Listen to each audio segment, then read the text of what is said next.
Hello, ayan. Hello mga guys, ayan o, nagpakulo ako ng tubig para sa aking, kasi ang gagawin ko ay mag-egg steam ako kasi yan ang gawin kong soup ng aking boss. Ayan, ito ay 3 egg, and then spring onion, and then tinimplan ko siya ng seasoning salt. Ayan. And then, 1 spoon na tuna sauce. Yan lang po ang ingredients dito. Ayan, lagay natin.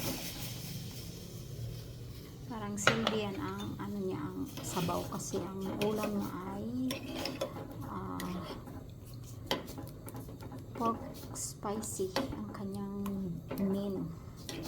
So ang kanyang sabaw ay egg steam. Sarap yan mga kasisilam. Yan, hinaan natin kasi mabilis lang yan maluto pag ganyan sa kanilang, anong tawag nila? Kolbingi. Ayan, ang tawag nila sa kanilang lutuan ay kolbingi. Sa atin naman ay pot. Ayan, ganyan lang po kabilis magluto ng egg steam.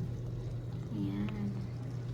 Bali, yan na po ang sabaw nila. Ayan, pahinaan na natin kasi ito ay luto na. Ayan, luto na nga.